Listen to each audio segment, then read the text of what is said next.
നമസ്കാരം. നമ്മളിൽ പല ആൾക്കാരും മാസാവസാനം കുറേ ബുദ്ധിമുട്ടിയിട്ട് നമ്മൾ ബഡ്ജറ്റൊക്കെ പ്ലാൻ ചെയ്യാൻ നമ്മൾ കാണാറുണ്ട്. അല്ലെങ്കിൽ ഒരുപാട് കാശിന് വേണ്ടിയിട്ട് നമ്മൾ കഷ്ടപ്പെട്ട ശേഷവും മാസാവസാനമാകുമ്പോൾ പലപ്പോഴും വരുമാനം ഇല്ലാത്ത അവസ്ഥ, നമുക്ക് എവിടെയും അങ്ങോട്ടും ഇങ്ങോട്ടും എത്താത്തൊരവസ്ഥ, ഇങ്ങനെയൊക്കെ കാണാറില്ലേ? ഇത് എന്തുകൊണ്ടാണ് നമ്മൾ ചിന്തിച്ചിട്ടുണ്ടോ? ഇത് നമ്മൾ ഒരു മാസമല്ല, നമുക്ക് പല മാസങ്ങളിലും ഈ പ്രശ്നം ഉണ്ടെങ്കിൽ പോലും അത് തന്നെ തുടർന്ന് അതെന്താണെന്ന് ചിന്തിക്കാതെ തുടർന്ന് മുന്നോട്ട് പോകുന്ന ഒരു കൂട്ടം ആൾക്കാർ നമുക്കിടയിലുണ്ട്. സോ അങ്ങനെയുള്ള ആൾക്കാർക്ക് വേണ്ടിയിട്ടാണ് ഈ വീഡിയോ. നമ്മൾ പണം കൈകാര്യം ചെയ്യുമ്പോൾ വരുത്തുന്ന ഏറ്റവും വലിയ 5 തെറ്റുകൾ അല്ലെങ്കിൽ 5 മിസ്റ്റേക്കുകളാണ് നമ്മൾ ഇന്ന് ഈ വീഡിയോയിലൂടെ പറയാൻ പോകുന്നത്. ഒന്നാമത്തെ മിസ്റ്റേക്ക് നമ്മൾ എപ്പോഴും പറയുന്ന ഒരു കാര്യമാണ്, നമുക്ക് ബഡ്ജറ്റ് ഇല്ലായ്മ എന്ന് പറയാൻ പറ്റും. അതായത് ബഡ്ജറ്റ് ഇല്ലാതെ കാര്യങ്ങൾ ചെയ്യുന്ന ഒരവസ്ഥ എന്ന് പറയുന്നത്. നിങ്ങളൊന്ന് ആലോചിച്ച് നോക്കുക, ഒരു 30,000 രൂപ മാസ വരുമാനമുള്ള 2 വ്യക്തികളെ നമ്മൾ കണക്ക് കൂട്ടാണ് ഇവിടെ. അവരുടെ കമ്പാരിസനാണ് നമ്മളിവിടെ നോക്കുന്നത്.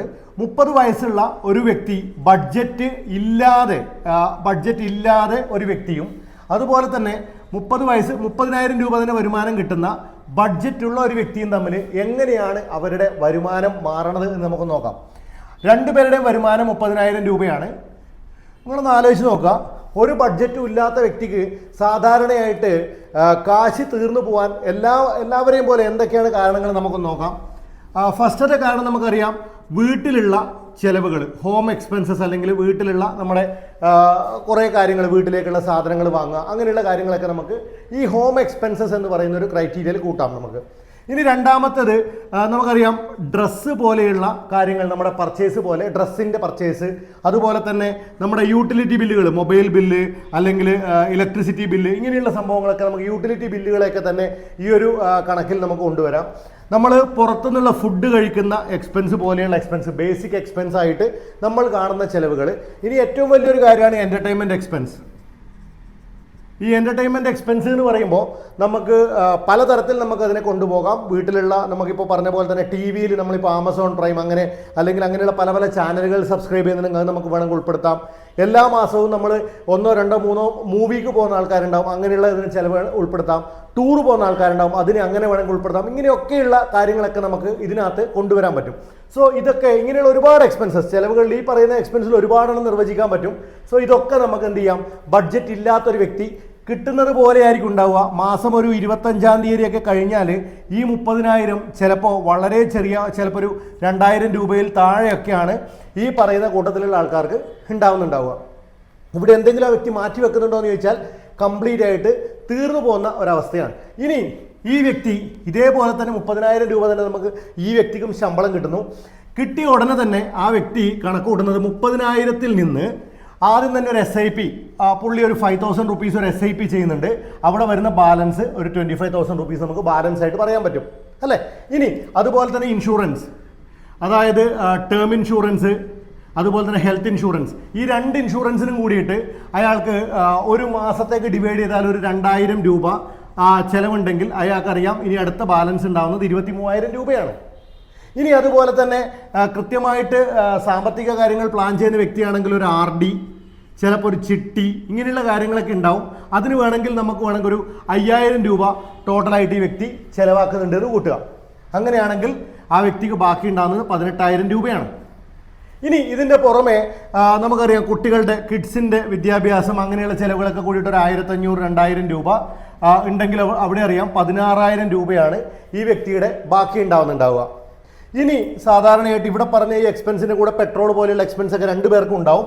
അങ്ങനെ ഒരു പെട്രോൾ എക്സ്പെൻസ് ഒക്കെ ആയിട്ട് ഒരു 1,000 രൂപ നമ്മൾ കാണുകയാണ്. പിന്നെ ഒരു 15,000 രൂപ, ഇങ്ങനെ ചിലവ് മാറ്റിവെച്ച് ചിലപ്പോൾ ഒരു 10,000 രൂപയാണ് ഇയാൾക്ക് ബാക്കി ചിലവ് ചെയ്യാൻ വേണ്ടിയിട്ടുണ്ടാവുക. നമ്മുടെ വീട്ടിലേക്കുള്ള സാധനങ്ങൾ വാങ്ങാനുള്ളത് അടക്കം ചിലപ്പോൾ ആ ഒരു കാശ് മാത്രമേ ഉണ്ടാവുള്ളൂ. അപ്പോൾ ചിലപ്പോൾ നിങ്ങൾ ചോദിക്കും, ഇയാൾക്കും മാറ്റമില്ല എന്ന് വിചാരിക്കുന്നുണ്ടാവും. ഇയാളുടെ ഈ വരുമാനങ്ങൾ അയാൾക്ക് ആവശ്യമുള്ളപ്പോൾ വലിയ രീതിയിൽ അയാളെ സംരക്ഷിക്കുന്നുണ്ടാവും. ഇങ്ങനെ പ്ലാൻ ചെയ്ത് പോയാൽ ഇതിനപ്പുറത്തേക്ക് ഈ ചിലവ് മുന്നോട്ട് കൊണ്ടുപോകാൻ ആ വ്യക്തിക്ക് പറ്റില്ല. ഒന്ന് ആലോചിച്ച് നോക്കുക, രാജ്യങ്ങൾ പോലും അവരുടെ ബഡ്ജറ്റിംഗ് ചെയ്തുകൊണ്ടിരിക്കുന്ന ഒരു കാലത്താണ് നമ്മൾ ജീവിക്കുന്നത്. സ്വന്തം വീട്ടിൽ ബഡ്ജറ്റിംഗ് ചെയ്തില്ലെങ്കിൽ അതിൻ്റേതായ സാമ്പത്തിക ബുദ്ധിമുട്ടുകൾ ഉറപ്പായിട്ടും നമുക്ക് ഉണ്ടാവാനുള്ള സാധ്യതയുണ്ട്. അപ്പോൾ ഒന്നാമത്തെ മിസ്റ്റേക്ക് നമ്മൾ പറഞ്ഞു, ബഡ്ജറ്റിംഗ് ഇല്ലാതെ നമ്മൾ പോവാന്ന് പറയണത്. ഇനി രണ്ടാമത്തെ മിസ്റ്റേക്ക് എന്താണെന്ന് ചോദിച്ചാൽ നമുക്ക് പറയാം ഡിലേ ഇൻ ഇൻവെസ്റ്റ്മെൻറ്റ്, അതായത് അല്ലെങ്കിൽ ഡിലേ ഇൻ ഇൻവെസ്റ്റിംഗ് എന്നൊക്കെ നമുക്ക് പറയാൻ പറ്റും. അതായത് നമ്മൾ പല ആൾക്കാരും ചിന്തിക്കുന്ന ഒരു ചിന്തയാണ്, എൻ്റെ കയ്യിൽ കാശ് നന്നായിട്ട് വന്ന ശേഷം ഞാൻ ഇൻവെസ്റ്റ്മെൻറ്റ് ചെയ്യാം, അല്ലേ, I will save more when I am earning more എന്ന രീതിയിൽ ചിന്തിക്കുന്ന ഒരു കൂട്ടം ആൾക്കാർ നമുക്കിടയിലുണ്ട്. ശരിക്കും ഒന്ന് ആലോചിച്ച് നോക്കാം, ഒരു 20 വയസ്സുള്ള ഒരു വ്യക്തിയും 30 വയസ്സുള്ള ഒരു വ്യക്തിയും, ഈ 30 വയസ്സുള്ള ഒരു വ്യക്തിയും 20 വയസ്സുള്ള ഒരു വ്യക്തിയും ഇൻവെസ്റ്റ്മെൻറ്റിൽ വെറും 5,000 റുപ്പീസാണ് ഇയാൾ ഒരു മാസം ഇൻവെസ്റ്റ് ചെയ്യാൻ തീരുമാനിക്കണത്. ഈ വ്യക്തിയും 5,000 രൂപയാണ് ഇൻവെസ്റ്റ് ചെയ്യാൻ വേണ്ടിയിട്ട് തീരുമാനിക്കണത്. ഈ 5,000 രൂപ അവരൊരു SIPയിൽ സ്റ്റാർട്ട് ചെയ്യുന്നു. ഒരു 15% റിട്ടേൺസ് കിട്ടുന്ന SIP ആണ് രണ്ടുപേരും ചൂസ് ചെയ്തിട്ടുള്ളത് കൂട്ടുക. അങ്ങനെയാണെങ്കിൽ ഒന്ന് ആലോചിച്ച് നോക്കുക, ഈ വ്യക്തി 18 ലക്ഷം രൂപയാണ് ടോട്ടൽ ആയിട്ട് അടച്ചിട്ടുണ്ടാവുക. അതേ സമയത്ത് ഈ വ്യക്തി 12 ലക്ഷം രൂപ ഈ വ്യക്തിയും അടച്ചിട്ടുണ്ടാവും. റിട്ടേൺസിൽ നമുക്കൊന്ന് അതിൻ്റെ ഡിഫറൻസ് നോക്കാം. ആദ്യമായിട്ട് ഈ പറയുന്ന വ്യക്തിക്ക് ഏകദേശം 3.5 കോടി രൂപ ഉണ്ടാക്കിയെടുക്കാൻ ഈ ഒരു കാലഘട്ടം കൊണ്ട് പറ്റുന്നുണ്ടാവും. പക്ഷേ ഈ വ്യക്തി ഏകദേശം 75.8 ലക്ഷം രൂപയാണ് ഈ വ്യക്തിക്ക് ഉണ്ടാക്കാനുണ്ടാവുക. നിങ്ങളൊന്ന് ആലോചിച്ച് നോക്കുക, ഇവിടെ എന്താ ഡിഫറൻസ്? ഡിഫറൻസ് വെറും 6 ലക്ഷം രൂപയാണോ? അല്ല, 10 വർഷത്തോടെയുള്ള 6 ലക്ഷം രൂപ. ഇതാണ് ഈ ഡിഫറൻസ് എന്ന് പറയുന്നത്. സോ ഈ ഡിഫറൻസ് നമുക്ക് വലിയ രീതിയിലുള്ള നഷ്ടമുണ്ടാവും. കാശ് കയ്യിൽ ഒരുപാട് ഉണ്ടായ ശേഷം അല്ല ഇൻവെസ്റ്റ്മെൻറ്റ് തുടങ്ങേണ്ടത്. ഇൻവെസ്റ്റ്മെൻറ്റ് തുടങ്ങുക, എങ്ങനെയെങ്കിലുമൊക്കെ അത് കംപ്ലീറ്റ് ചെയ്യുക. അപ്പോൾ ഓട്ടോമാറ്റിക്കലി നമ്മുടെ റിട്ടേൺസും വലിയ രീതിയിൽ മാറുന്നുണ്ടാവും. ഇനി മൂന്നാമത്തെ മിസ്റ്റേക്ക്, അതാണ് mixing insurance and investment.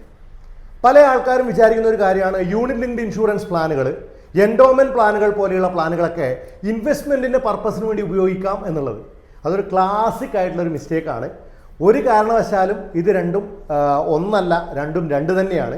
Insurance എന്ന് പറയുന്നത് നിങ്ങൾക്ക് പ്രൊട്ടക്ഷന് വേണ്ടിയിട്ടുള്ള ഒരു കൺസെപ്റ്റിനാണ് കൊണ്ടുവരുന്നത്. നേരെ മറിച്ച് ഇൻവെസ്റ്റ്മെൻറ്റ് എന്ന് പറയുന്നത് നിങ്ങൾക്കൊരു വെൽത്ത് ക്രിയേഷൻ ചെയ്യാൻ വേണ്ടിയിട്ടാണ് കൊണ്ടുവരുന്നത്. ഇൻഷുറൻസ് എന്ന് പറയുന്ന ഒരു സംഭവത്തിന് നമുക്ക് വലിയൊരു സാമ്പത്തിക ലാഭം ഉണ്ടാക്കി തരാൻ പറ്റില്ല until otherwise there is A demise. അതായത് എന്തെങ്കിലും ഒരു എന്താ പറയുക, ഒരു അപകടം അല്ലെങ്കിൽ ഒരു മരണം പോലെയുള്ള കാര്യങ്ങളിൽ നമുക്ക് വലിയൊരു തുക കിട്ടുന്നു എന്നതൊഴിച്ച് ബാക്കി നമുക്ക് റിട്ടേൺസ് എന്നുള്ള രീതിയിൽ ഇൻഷുറൻസിന് ഒരു തരത്തിലുള്ള വെൽത്ത് ക്രിയേഷൻ ഉണ്ടാക്കി തരാൻ പറ്റില്ല. നേരെ മറിച്ച് ഇൻവെസ്റ്റ്മെൻറ്റിന് ഒരുപാട് തരത്തിലുള്ള റിട്ടേൺസ് ഉണ്ടാക്കി തരാൻ പറ്റും. ഇവിടെ നിങ്ങൾ ആലോചിക്കേണ്ടത്, പല ആൾക്കാരും ഇൻഷുറൻസ് പോളിസി എടുക്കുന്നത് ഇൻവെസ്റ്റ്മെൻ്റ് ആണെന്ന് തെറ്റിദ്ധരിച്ചിട്ടാണ്. നിങ്ങൾക്ക് ഇൻഷുറൻസ് നിർബന്ധമായിട്ടും വേണം, പക്ഷേ 2 തരത്തിലുള്ള ഇൻഷുറൻസ് ആണ് നിങ്ങൾക്ക് വേണ്ടത്. ഒന്നാമത്, നമ്മൾ എന്തിനു വേണ്ടിയിട്ടാണ് ഇൻഷുറൻസ് എടുക്കണേ? ഫസ്റ്റ് കാര്യം എന്ന് പറഞ്ഞാൽ പ്രൊട്ടക്ഷനാണ്.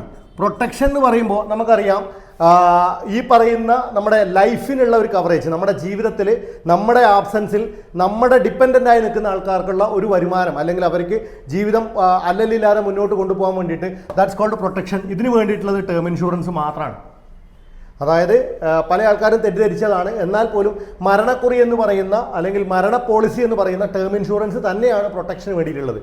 രണ്ടാമതൊരിക്കലും ഇൻവെസ്റ്റ്മെൻ്റ് അല്ല നിങ്ങൾ നോക്കേണ്ടത്, ജീവനോടെയുള്ള സമയത്തുള്ള നമ്മുടെ ഹെൽത്തിൻ്റെ കാര്യമാണ്. ഹെൽത്തിൻ്റെ കാര്യത്തിൽ നമുക്ക് ഉറപ്പായിട്ടും ഇൻഷുറൻസിൻ്റെ ആവശ്യമാണ്. സോ ഇവിടെ നമ്മൾ എടുക്കേണ്ടത് മെഡിക്കൽ അല്ലെങ്കിൽ ഹെൽത്ത് ഇൻഷുറൻസ് എന്ന് പറയുന്ന പ്ലാനുകളാണ്. ഇനി മൂന്നാമതൊരു മനുഷ്യന് വേണ്ടത് ഇൻവെസ്റ്റ്മെൻറ്റ്. അയാൾ ഉണ്ടാക്കിയ പണം വലിയ രീതിയിൽ വളർന്ന് അയാളുടെ ജീവിതത്തിൽ തന്നെ സപ്പോർട്ടിങ് എന്ന രീതിയിലാണ് നിങ്ങൾ നോക്കുന്നതെങ്കിൽ ഇവിടെ നിങ്ങൾക്ക് പറയാൻ പറ്റും, ഇവിടെ നിങ്ങൾക്ക് മ്യൂച്വൽ ഫണ്ടുകളും ഷെയർ മാർക്കറ്റിലുള്ള ഇൻവെസ്റ്റ്മെൻറ്റുകളുമാണ് ഏറ്റവും നല്ല രീതിയിൽ റിട്ടേൺസ് ഉണ്ടാക്കി തരിക. ഇവിടെ നിങ്ങൾ ഒരിക്കലും ഇൻവെസ്റ്റ്മെൻറ്റ് എന്നുള്ള രീതിയിൽ FD അല്ലെങ്കിൽ RD പോലെയുള്ള ഇൻവെസ്റ്റ്മെൻറ്റുകൾ ഇന്നത്തെ കാലത്ത് ഇൻഫ്ലേഷനെ മാത്രം മീറ്റ് ചെയ്യുന്നതാണ്. അതിന് മുകളിലേക്ക് നിങ്ങൾക്ക് റിട്ടേൺസ് ഉണ്ടാക്കണമെങ്കിൽ മ്യൂച്വൽ ഫണ്ട്, ഷെയർ മാർക്കറ്റ് മാത്രമേ ഇന്ന് സാധിക്കുന്നുണ്ടാവുള്ളൂ. ഇനി അടുത്ത ഒരു പ്രശ്നം, അടുത്ത ഒരു പണമായിട്ട് കണക്ട് ചെയ്യുമ്പോൾ ഒരു മിസ്റ്റേക്ക് എന്താണെന്ന് ചോദിച്ചാൽ ഇഗ്നോറിങ് ഡെപ്റ്റ് എന്നുള്ളതാണ്. കടത്തിനെ നമ്മൾ മൈൻഡ് ചെയ്യാതെ പോവുക. നിങ്ങളൊന്ന് ആലോചിക്കുക, നമുക്ക് കടമെടുക്കാൻ ഇന്ന് ബാങ്കുകൾ പോലും ഇങ്ങോട്ട് വിളിക്കുക. എന്തിനു വേണ്ടിയിട്ടാണ്? ക്രെഡിറ്റ് കാർഡ്സ്, അല്ലേ?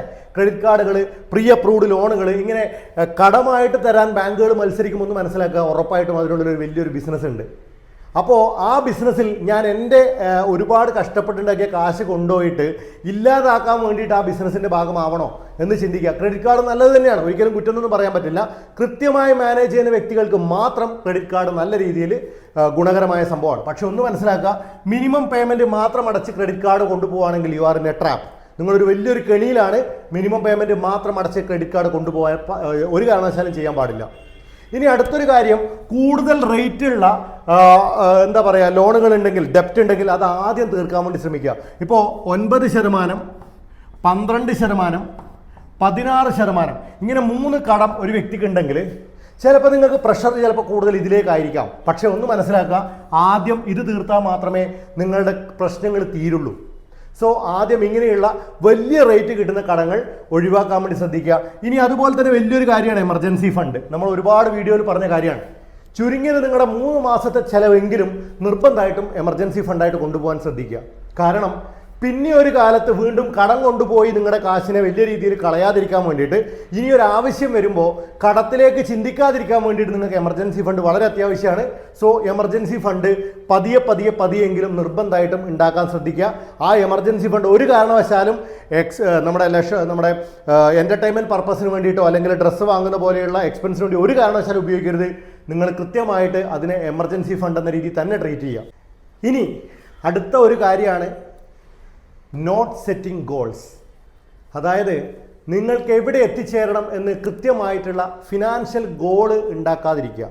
ദിശയറിയാതെ തുഴഞ്ഞുകൊണ്ടിരിക്കുന്ന ഒരു തോണിയാവാതിരിക്കുക നമ്മുടെ ജീവിതം എന്ന് പറയുന്നത്.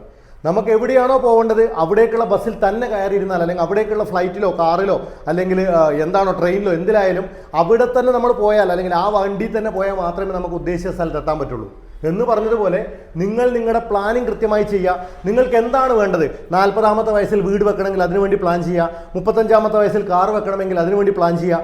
50-ാമത്തെ വയസ്സാകുമ്പോൾ നിങ്ങൾക്ക് റിട്ടയർമെൻറ്റ് കൃത്യമായിട്ട് പ്ലാൻ ചെയ്യണമെന്നുണ്ടെങ്കിൽ അത് മുന്നേ പ്ലാൻ ചെയ്യുക. ഇങ്ങനെ ഓരോന്നും പ്ലാൻ ചെയ്ത് കൃത്യമായ ഗോൾ സെറ്റ് ചെയ്ത് മുന്നോട്ട് പോയാൽ നിങ്ങൾക്ക് ഓരോരുത്തർക്കും ഒരു പ്രശ്നവുമില്ലാതെ ഈ പറഞ്ഞ കടമ്പകൾ കിടക്കാൻ പറ്റും. നമ്മളിതിൽ എത്ര പേര് ഇതിൽ എന്തൊക്കെ മിസ്റ്റേക്കുകൾ ചെയ്യുന്നുണ്ടെന്നൊന്ന് ആലോചിച്ച് നോക്കുക. അങ്ങനെ എന്തെങ്കിലും മിസ്റ്റേക്കുകൾ നിങ്ങൾ ചെയ്യുന്നുണ്ടെങ്കിൽ നിങ്ങൾക്കത് എങ്ങനെയാണ് ഓവർടേക്ക് ചെയ്യേണ്ടത് അല്ലെങ്കിൽ ഓവർകം ചെയ്യേണ്ടത് എങ്ങനെയാണ് നിങ്ങൾക്ക് അറിയുന്നില്ല എന്നുണ്ടെങ്കിൽ നിങ്ങൾക്ക് കോൺടാക്ട് ചെയ്യാൻ പറ്റുന്നതാണ്. നമ്പർ ഞാനിവിടെ ഡിസ്ക്രിപ്ഷനിൽ കൊടുക്കാം. സോ നിങ്ങൾക്ക് കോൺടാക്ട് ചെയ്യാം. നിങ്ങൾക്ക് കൃത്യമായ പ്ലാനിങ് നമ്മൾ ഉണ്ടാക്കി തരുന്നതായിരിക്കും.